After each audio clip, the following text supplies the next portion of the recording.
Pues ya estamos con Eduard Berger, director de Cónclave, y lo primero que te quería preguntar, Eduard, teniendo en cuenta cómo es el mundo del Vaticano, ¿cómo te has informado de cómo funciona este mundo y si has consultado a expertos y cómo ha sido todo este proceso?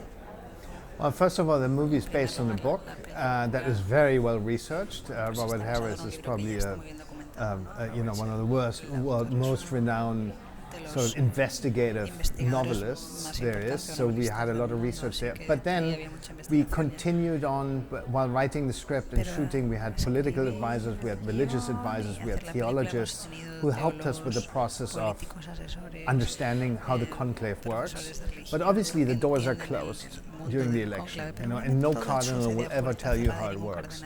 So there are cornerstones that are reality and that are truthful that we knew, but not everything you can know. And so you have to invent things, or you have to imagine a reality. And in fact, I like that always the best in movie making, when you can imagine a reality.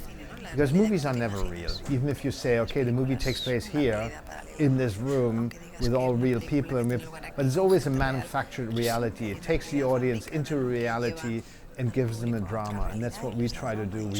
We create a reality that is, we think, hopefully interesting to watch and intriguing for the audience to learn more about. Hay una cosa que me sorprende y me gusta mucho en la película, que son los planos detalle de las manos, cómo funciona todo eso. ¿Qué importancia le das a eso en la película y en la forma de narrar lo que quieres contar? Thank you so much for noticing. I somehow felt drawn to the hands in this movie and felt they were important because they're leading things, they're guiding things, they're resting, they take each other's hand, and somehow it just felt like it was intuitive. There was no, it just felt like it's a chess game, the movie, it's a political chess game, and part of the chess game were the hands that maneuver things from left and right. I think that's the best way to put it, but I somehow was drawn to hands in this movie from the very beginning. I thought hands must play a very important part. Otra cosa muy importante en la película también es el sonido, cómo se narra, qué importancia tiene. ¿Qué importancia tiene para ti el sonido en tus películas? I think sound is very often underappreciated. I'm totally obsessive with sound. I spend a long time in the sound edit, in the sound design, and in the mix to make it feel perfect. I want the images to clash with the sound often, or to clash with the music. I want that to be a dialogue. I don't want it, I don't want the music in this movie to be religiously themed. I want it to feel different. I want it to, for example, in the Casa Santa Marta, where the cardinals are sequestered, they go into their rooms, and I want it really to be almost a clinical sound, almost like you're in a hospital.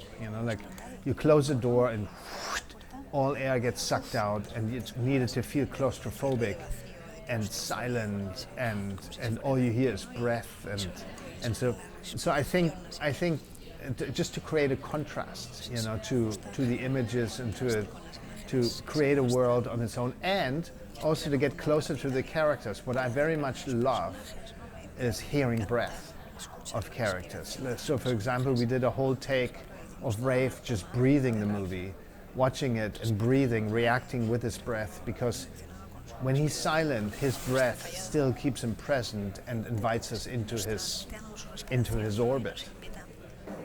¿Crees que a un religioso le puede gustar esta película? I very much hope so, and I do think so. I think every Catholic and every Protestant or every religion, no matter what religion, it doesn't actually take place in the Catholic Church, but if you're Jewish, Buddhist, or Islam, Muslim, or Christian, it doesn't matter.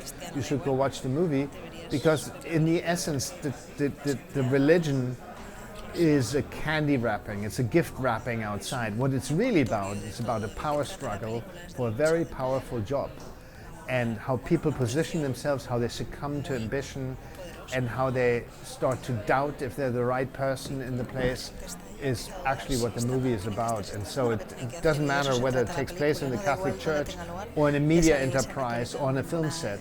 The movie is about, putting a very powerful person into place.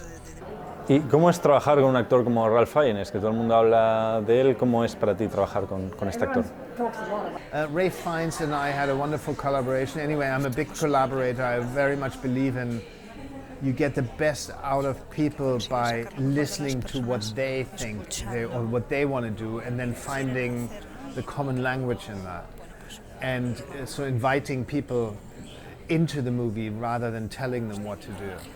And Rafe is someone, I needed an actor who has because he doesn't have many lines. He's very often quiet and just observing and thinking. So I needed an actor who lets us into his thoughts, who lets us look behind his eyes, not just at his eyes, but behind his eyes and see what he's thinking. And Rafe is someone who can be so vulnerable and opening himself up to the world, to the audience, and that is a big gift, and I very much enjoyed working with him on receiving this gift. Muchísimas gracias, Eduard Berger, un placer y que tengas suerte con la película. Muchas gracias. Chao.